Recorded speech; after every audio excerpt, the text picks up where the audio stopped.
Bismillahirrahmanirrahim.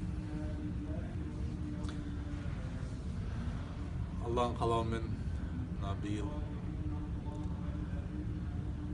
Ulu Сапар Умра қажылығына келіп отырмыз. Өмірімде бірінші осыған келіп отырмын. Негізі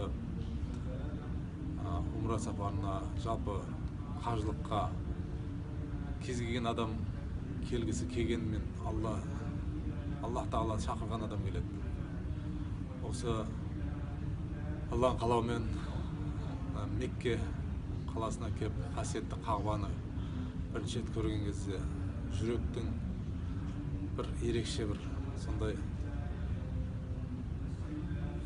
сезімдер болады жүректе. Соның барлығын сөзбен жеткізу қиын. Оның сезу керек, оны көру керек. О Қағбаны барып, жанында тұрып, Алланың өзінің бір сыйын, Алланың назарына түсуге құлшынып, сондай бір осындай жерде намаз оқығанда 100 мың есе сауап алуға өзіміздің ниетімізбен келіп, Алланың разылығын алуға келіп отырмыз. Енді әрі өзіміздің парызымыз,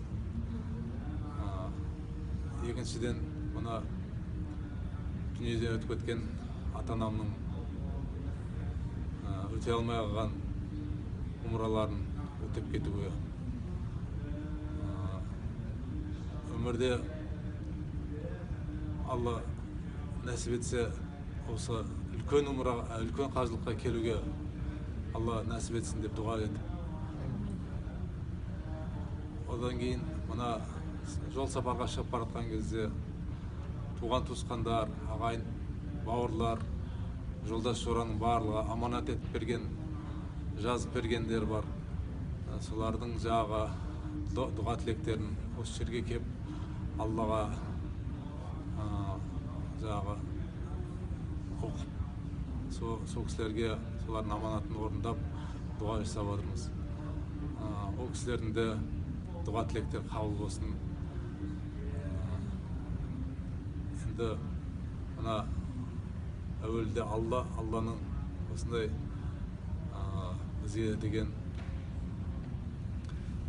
осындай мүмкіндік берген Алланың арқасына келіп отырмыз. Екіншіден мына Қазақ Travel компаниясының мамандарының себебімен осындай жол сапарға шығып, білікті мамандардың осы бізге